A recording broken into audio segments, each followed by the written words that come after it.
चाकूचा तुकडा।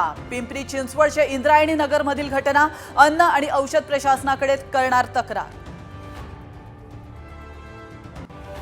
रोटी न दिल्यामुळे कोल्हापुरातल्या हॉटेलमध्ये तुफान राडा। 11 तरुणांकडून वेटरसह मालकाला मारहाण। हॉटेल मालक तरुणीही तरुणांना भिडली। ठाण्यानंतर पुण्यात हिंदी मराठी वाद पेटला, तर एअरटेलच्या टीम लीडरला मनसेनं धू धुतलं।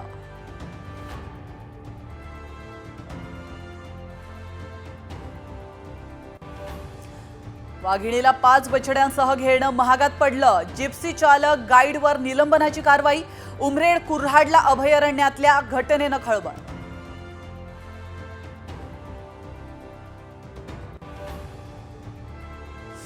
मराठवाड्याला 60% पाणी कमी देण्याची शिफारस। गोदावरी अभ्यास गटाचा महाराष्ट्र जलसंपत्ती प्राधिकरणाला अहवाल।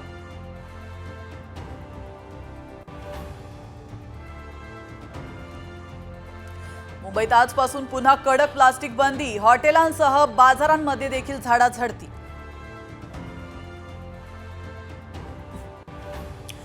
सिंघममुळे कोल्हापूरच्या शिक्षणाधिकाऱ्यांची सटकली। रीलला परवानगी देणाऱ्या मुख्याध्यापकाला नोटीस। साम टीव्हीच्या बातमीचा इम्पॅक्ट।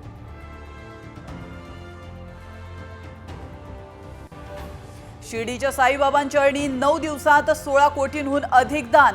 सोनं चांदीच्या दागिन्यांचाही समावेश। चीनकडून पुन्हा कुरापत, तर लडाखमध्ये 2 नव्या प्रदेशांची घोषणा। घुसखोरीचा भारताकडून निषेध।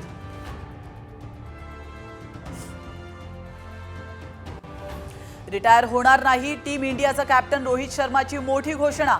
खराब कामगिरीमुळे बाहेर बसण्याचा निर्णय घेतल्याचं स्पष्टीकरण।